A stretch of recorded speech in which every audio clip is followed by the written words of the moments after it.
Hi guys, narito ang pang-20 na kabanata ng pagbalik sa nakaraan ng makapangyarihang mandirigma at strategies. Tara at simulan na natin ang kwento. Ang Holy Dark Grass ay pagmamay-ari lamang ng Divine Family. May kakayahan itong palakasin ang Soul Force base sa edad ng damo, mas matanda, mas malakas.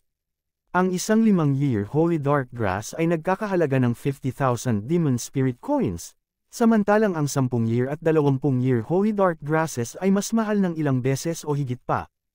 I'll listen kay Young Master Chen. Oo nga, sa'yo na kami makikinig. Tumingin si Chen Linjian sa paligid at binilang ang mga tao, sabay sabing, 20 tao lahat, pero kailangan pa natin ng ilan. Kamakailan lang, may natagpo ang mga city ruins. Malamang iniwan mula sa Age of Darkness, maraming tao ang nagtungo roon para mag-explore. Kaya si Chen Linjian ngayon ay naghahanap ng mga kasama para sa exploration. Sina Duzi, Lu Piao, at iba pa ay tumingin sa malayong crowd. Kung may Holy Dark Grass lang tayo, si Duzi siguradong magbe-breakthrough na sa isang Star Bronze rank. Bulong ni Lu Piao, pero ang mga bagay tulad ng Holy Dark Grass ay hindi nila kayang bilhin. Kung may pera lang sila, makakabili sila ng maraming mamahaling herbs at elixirs para makatulong sa training nila. Ang iniisip ni Nia Li ay hindi tungkol sa pera, kundi sa ibang bagay. Sa nakaraang buhay niya, maraming eksperto ang nagtungo para mag-explore ng mga ancient ruins sa labas ng Glory City pero walang nahanap. Sinong mag-aakalang sina Chen Linjian at ang grupo niya ang makakatuklas ng isang lihim na daan, at makahanap ng malaking yaman. Narinig ni Nia Li ang buong detalye ng nangyari sa exploration dahil sumali rin si Ye Ziyan sa event na yon. Si Shen Yu ay nakahanap pa ng isang spiritual lamp mula sa exploration na na-auction ng 1 million Demon Spirit Coins. Hindi naman karapat-dapat na pagtuunan ng pansin ni Nia Li kung 1 million Demon Spirit Coins lang ito, pero alam ni Nia Li ang gamit ng spiritual lamp. Kung makukuha niya yun, malaki ang magiging tulong nito sa hinaharap niya. Kailangan niyang makuha ang spiritual lamp na yun. Tumayo si Nia Li at naglakad papunta kay Chen Linjian. Gusto kong sumali sa team mo, okay lang ba yon, Young Master Chen? Nang tinitingnan ni Nia Li si Chen Linjian, bumalik sa isip niya ang mga alaala. Si Chen Linjian ay kilala sa pagiging mahusay sa mga noble, isang hakbang na lang at magiging Black Gold rank Demon Spiritist na ito sa nakaraang buhay.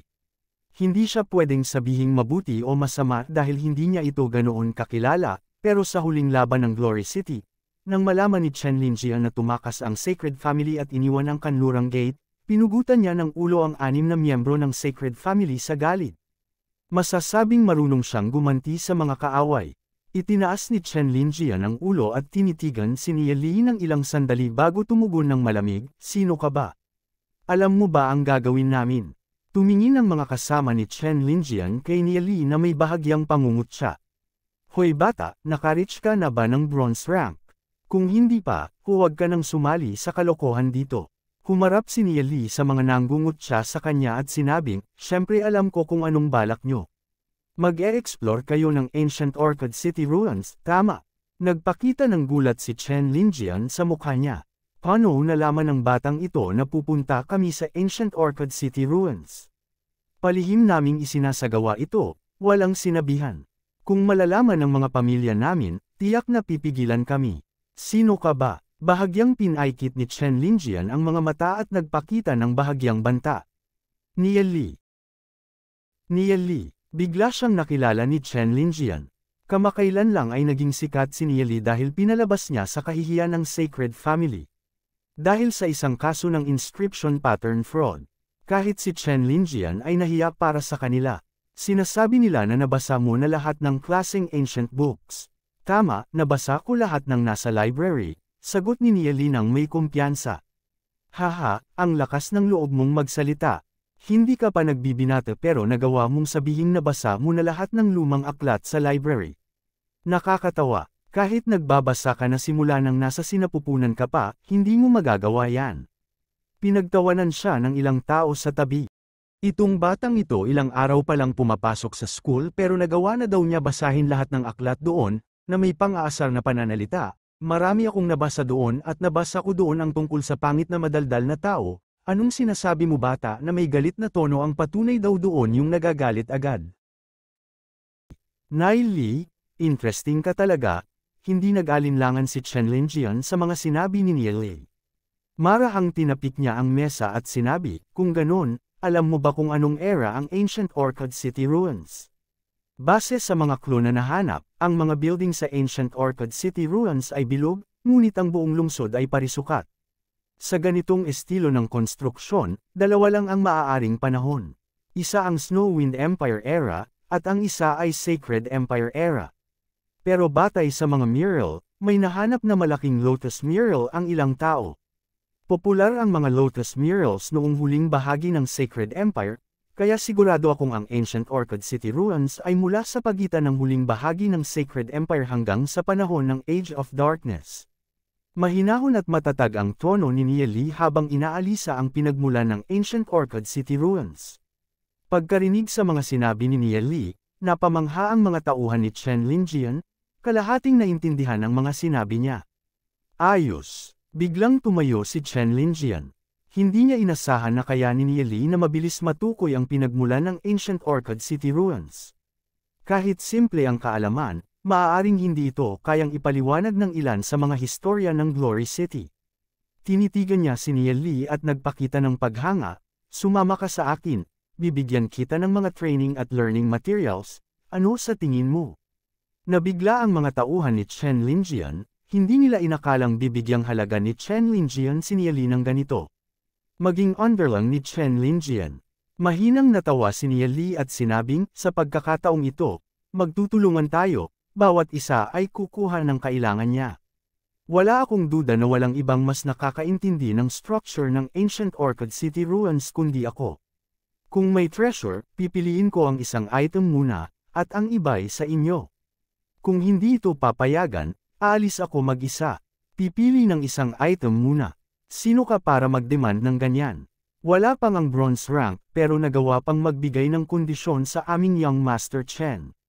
Tiningnan ni Chen Linjian si Niele. Ang katawan nito ay naglalabas ng matinding kumpiyansa, dahilan para malito siya. Hindi pa nga bronze rank si Niele, pero saan nanggaling ang tiwala niya? Sigurado akong may makukuha tayo kung isasama mo ako. Mayabang na sabi ni Niele. Alam niya ang eksaktong lokasyon ng mga yaman sa Ancient Orchid City ruins, kaya ganoon siya kakumpiyansa. May hawak na incomplete map si Chen Linjian ng Ancient Orchid City ruins, ngunit tahimik siyang nag-isip, mayroon kaya si Niele ng mas kumpletong mapa. Sige, deal tayo. Ulitin ko, kapag sinamahan mo ako, hindi ka mawawalan ng benepisyo. Kung hindi ka sumang-ayon, alam kong magkakaroon pa tayo ng pagkakataong magtulungan sa hinaharap. Proud na tumawa si Chen Linjian. Nagulat ang mga tauhan ni Chen Linjian, pumayag siya. Sana'y magtulungan tayong mabuti, mahinahon na sinabi ni Niele at umalis. Sa loob ng 3 araw, alas 6 ng umaga, magkikita tayo dito. Tinitigan ni Chen Linjian ang likod ni Niele habang papalayo ito, at nagpakita ng isang mapaglarong ngiti. Niele, interesting ka talaga. Mag-e-explore ng Ancient Orchid City ruins. Mukhang kailangan pa ng ilang paghahanda. Mahinang sinabi ni Niele. Kailangan niyang maghanda na parang mag-isa siyang pupunta dahil delikado ang Ancient Orchid City ruins kung wala ka pang bronze rank. Dahan-daang lumipas ang oras at dumating na ang hapon. Glory City Alchemy Association. Ang director ng Alchemy Association ay isang babaeng nagngangalang Yang Xin. Bagamat 25 years old pa lang siya, mabilis siyang umakyat sa tagumpay. Si Yang Xin ay isang gold-ranked demon spiritist, at bagaman hindi ito itinuturing na sobrang kahanga-hanga, ang mga nagawa niya ay nalampasan na ang ilang matatandang miyembro ng Alchemy Association. Dahil sa kanyang kagandahan, noong nagsisimula pa lang siya bilang director, maraming nagsasabi na nakuha niya ang posisyon dahil sa itsura niya. Pero nang ipinakita ni Yang Xin ang kanyang talento, tumigil na ang mga chismis tungkol sa kanya. Katulad ng dati, kinukolekta ni Yang Xin ang mga liham sa mailbox ng Alchemy Association. Maraming alchemist ang nagsusulat ng kanilang mga karanasan sa pagre-refine ng mga gamot, at inaaral ng Alchemy Association ang mga ito at nilalagay sa isang libro na ipinamamahagi sa lahat ng alchemist. Sa pagkawala ng 70% ng mga sinaunang aklat ng alchemy, bagaman mahalaga ang pagiging isang alchemist, dahil sa limitadong epekto ng mga elixirs, nagiging alang-inang propesyon ang pagiging alchemist sa Glory City. Binuksan ni Yang Zin ang isang liham pagkatapos ng isa pa. May ilang liham na love letters na nagpapahayag ng pagmamahal sa kanya, ngunit mabilis niya itong itinatapon. Bigla, isang liham ang nakakuha ng kanyang atensyon. Tungkol sa paggamit ng purple haze grass sa alchemy. Bahagyang kunot noon ni Yang Zin habang nag-iisip, kita sa kanyang maputing mukha ang pagdududa. Ano pa bang silbi ng purple haze grass bukod sa pagsusunog nito para itaboy ang mga insekto? Nagpatuloy sa pagbabasa si Yang Zin. Ang liham ay naglalaman ng mga detalye sa iba't ibang gamit ng purple haze grass. Kapag ginamit sa pagre-refine ng soul assembling peel at spiritual enhancing peel, ang pagdagdag ng kaunting purple haze grass ay makapagpapataas ng epekto ng 30%. Pinagsama sa iba pang 5 herbs, kapag ginamit sa isang herbal bath, makakayanang palakasin ang soul force, at iba pa. Mahigit 60 gamit ng purple haze grass ang nakalista. Halos kalahati sa mga ito ay mahalaga. Kung mapatutunayan lahat ng ito, tiyak na tataas ng ilang dosenang beses ang presyo ng purple haze grass.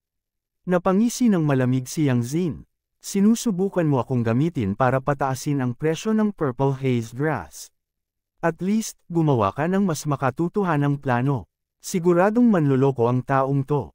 Ibinagsak ni Yang Zin ang liham sa gilid dahil hindi siya makapaniwala na ang ordinaryong purple haze grass ay magkakaroon ng napakaraming epekto. Habang binabasa pa ang ibang mga liham, nagdadalawang isip si Yang Zin.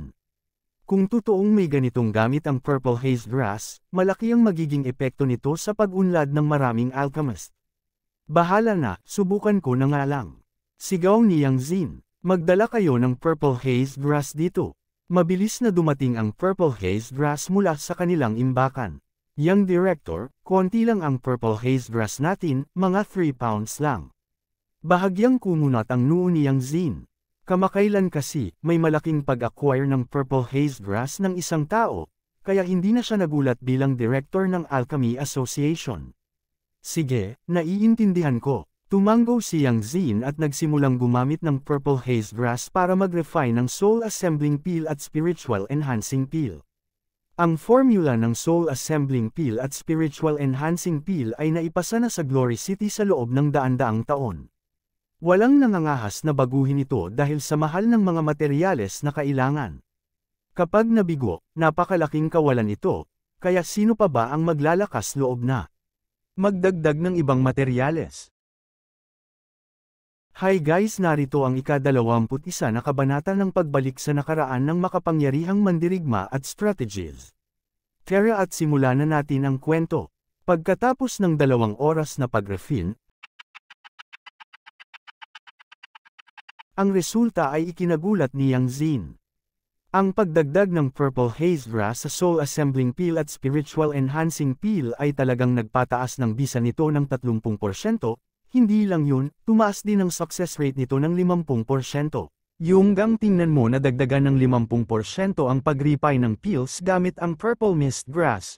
Wow, pasigan na sabi ang success rate ng paggawa ng peel ay tumaas, ang gastos na paggawa nito ay bababa sa market, maraming magkaka-interest sa soul assembling peel at sa spiritual enhancing peel at tayo ay yayam, subukan mo itong isasabay hagis sakto sa bunganga ni Yonggang. Nagulat si Yonggang. Nagmamadali sa pag-upo at dahan-dahan niya itong kinensyom. Lumipas ang ilang saglit, naglabas ng asul na liwanag si Yonggang. Anong nararamdaman mo Yonggang? Ang sabi pag nasobrahan ka ng enhancing peel hindi ka na magkakaanak, Director Posigon na sabi. Ako ay nagko-concentrate, nagka-calculate ng aking soul force, huwag mo akong takutin ang ganyan Director. Ang kanyang mata ay nanglaki. Ang resulta ng eksperimento ay napaka-importante para sa mga alchemist. Ang soul assembling peel at spiritual enhancing peel ay hirap i-produce sa malaking dami dahil sa mababang success rate, kulang sa bisa, at hindi cost-effective. Pero ngayon, dahil sa pagtaas ng bisa at refining success rate ng mga peel na ito, posibleng maproduce na sila ng maramihan.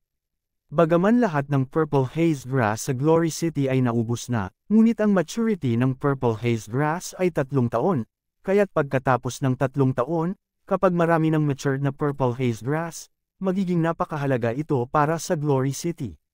Laging nasa panganib ang Glory City dahil sa mga demon beast, pero sa malaking produksyon ng soul assembling peel at spiritual enhancing peel, tiyak na tataas ang lakas ng mga eksperto sa Glory City. Alam ko namang kikita kayo ng malaki dito, pero dahil sa malaking kontribusyon nyo sa Glory City at Alchemy Association, ibibigay ko na lang sa inyo ang kikitain nyo.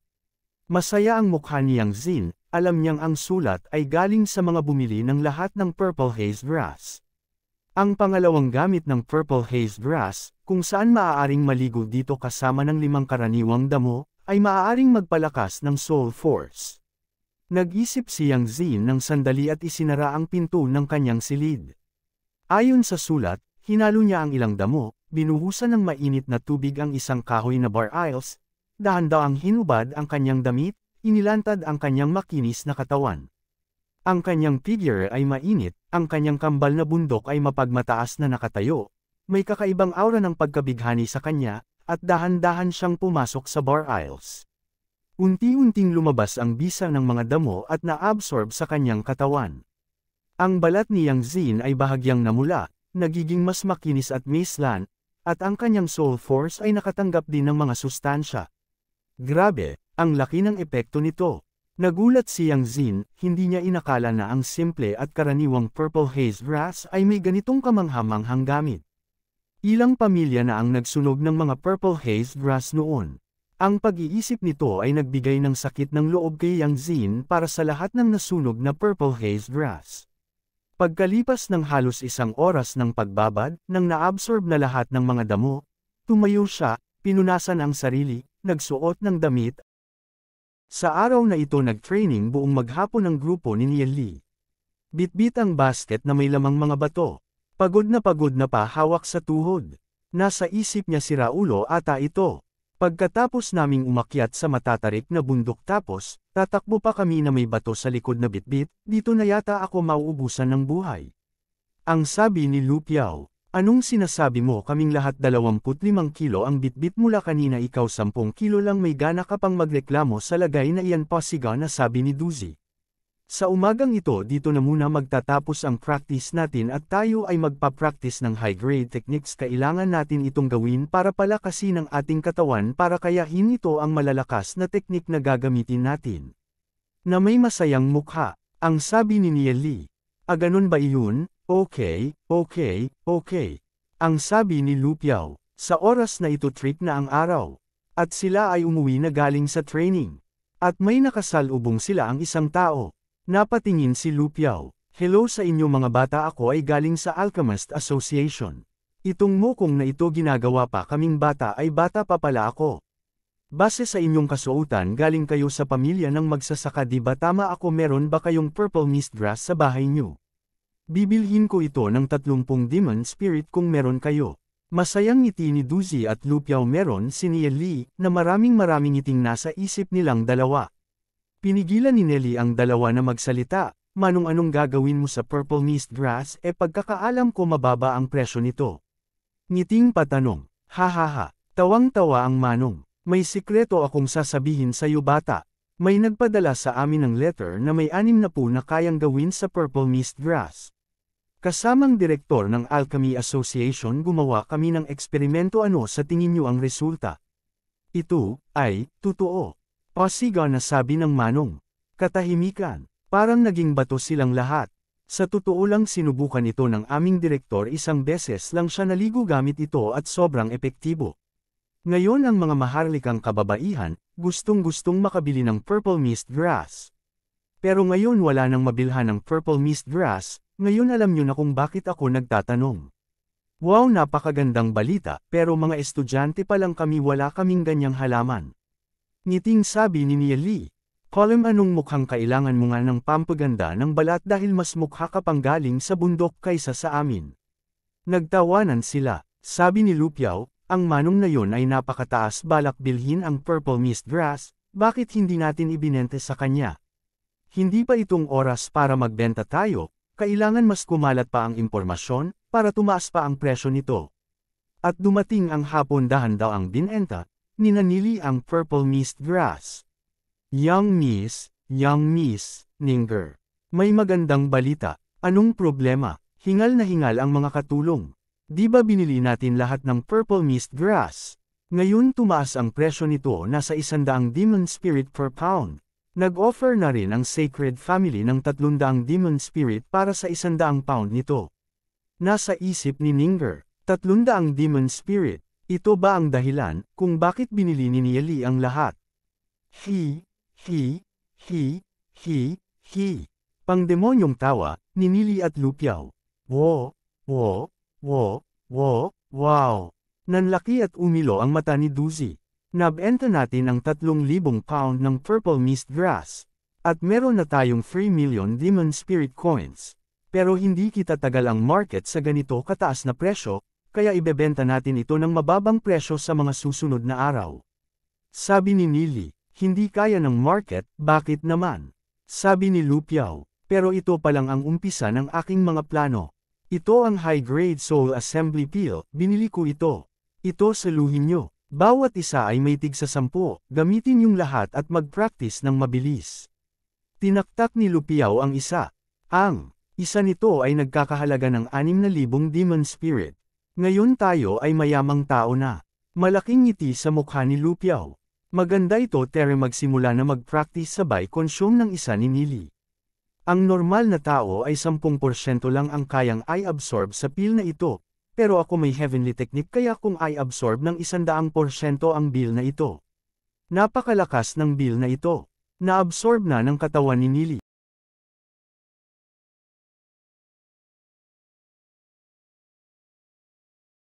Ang soul power ko ay nag-increase ng 50%.